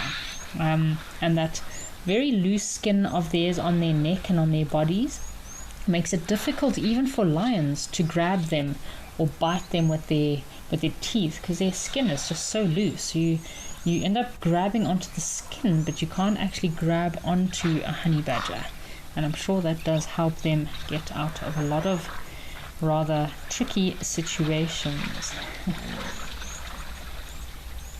Oh, look, the elephant is playing with the water.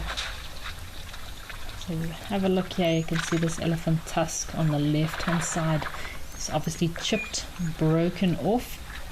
We're just chatting about the dental composition of these elephants and their tusks. We were also chatting about a water chevrotain, one of my most interesting creatures I think I've ever seen. Little antelope that can swim, that has tusks. So I'd love to hear from our viewers, what is the most unusual creature you have ever seen while on safari? I commented a water chevrotain. They're very unusual little creatures, almost like a, what would you say? A deer, a diving deer, tusked diving deer, little creature that can swim, has tusks, and hides from predators in the water and can also fish. They are omnivores too. Rather unusual. Oh, the elephant was sniffing something with his trunk and then he didn't like what he smelt. Again, we're chatting about elephants today. They're very thick skin. Even though elephants have very thick skin to protect them from the elements and the African bush, their trunks are very sensitive. Lots of tiny little hairs on their trunks that help them to pick up on touch, help them with their touch, so almost touch receptors. Hello, big boy. Isn't he interesting?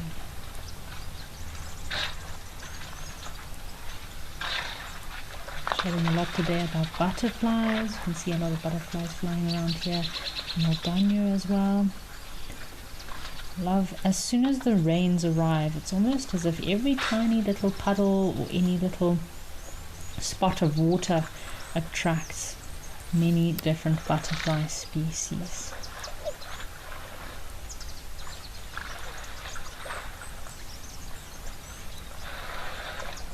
And our female zebra with her little baby foal is moving off from the waterhole.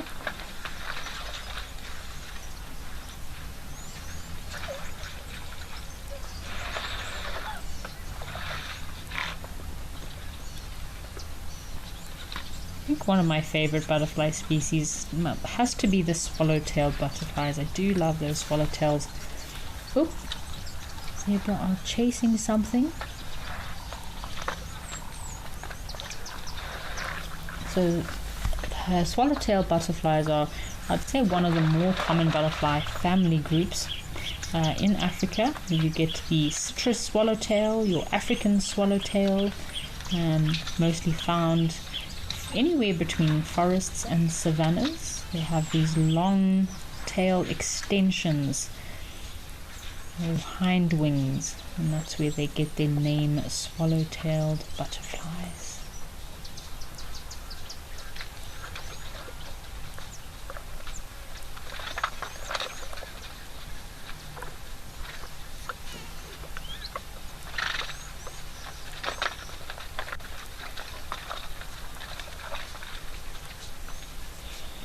Alrighty folks, let's head back to Menoaquina over in Botswana.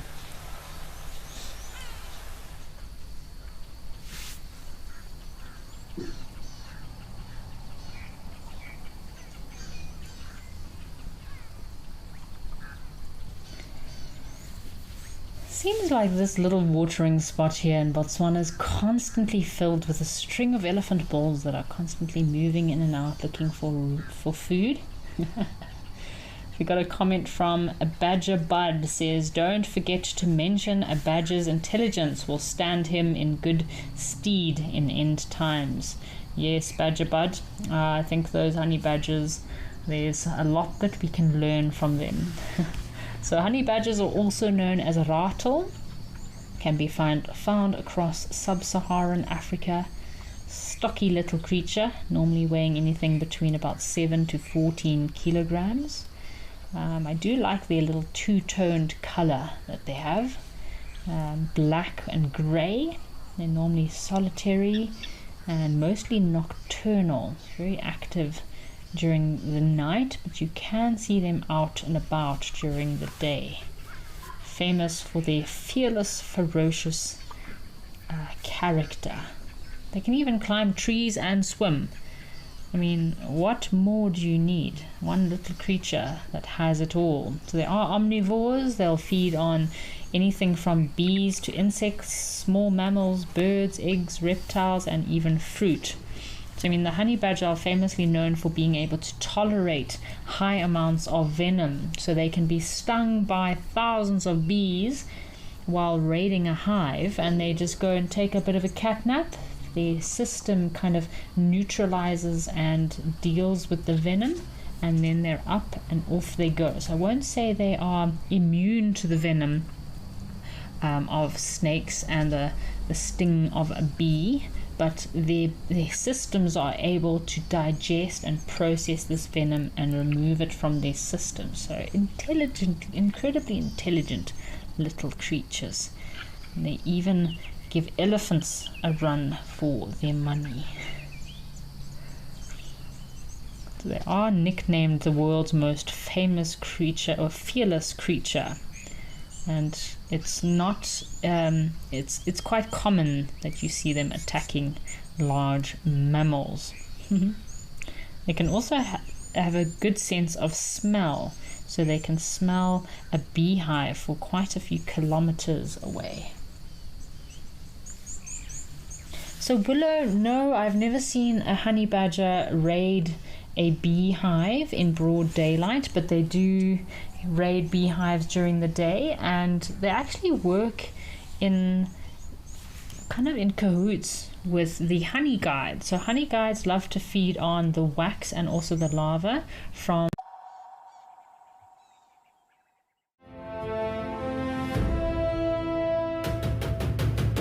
Oh, yes, there's a leopard.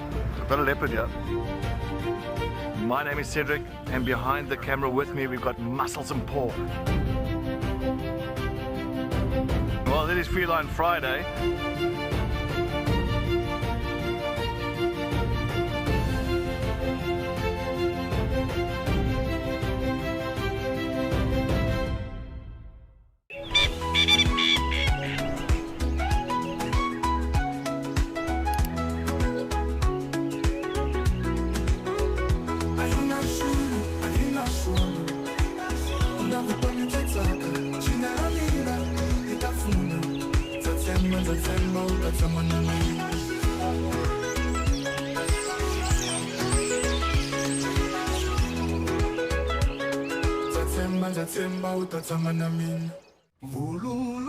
Would you like to know at what age a buffalo calf gets its horns?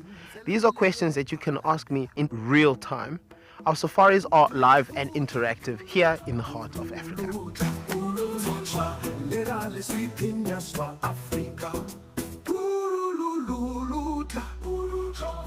Join me on Safari Live and connect with nature.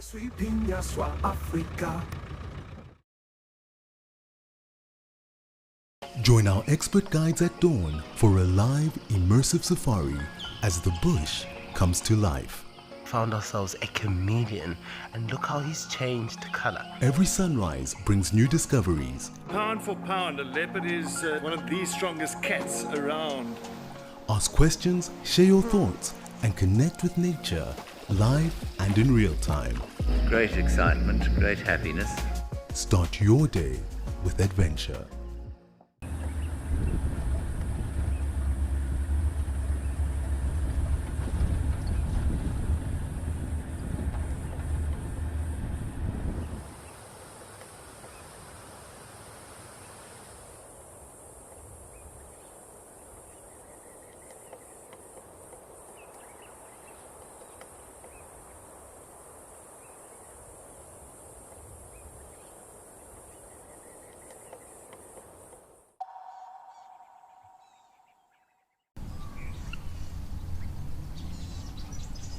How amazing. My goodness, you could not even count these butterflies if you tried. They are flourishing in this area.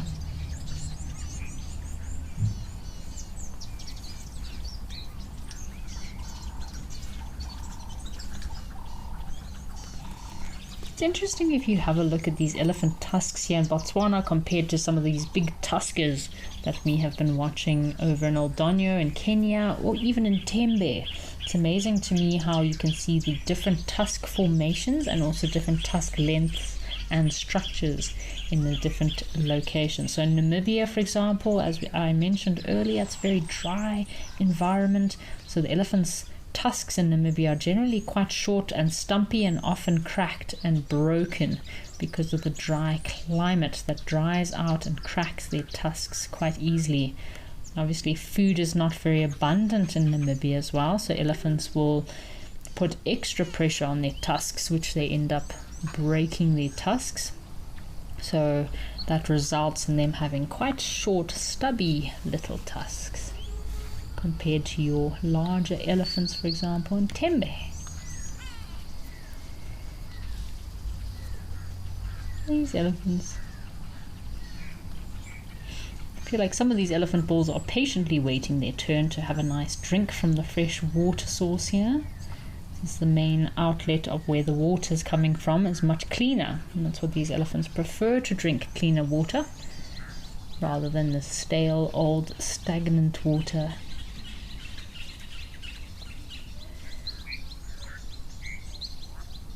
I don't think there has been a break of elephants coming here. There's been constantly a stream of elephants at this little watering spot.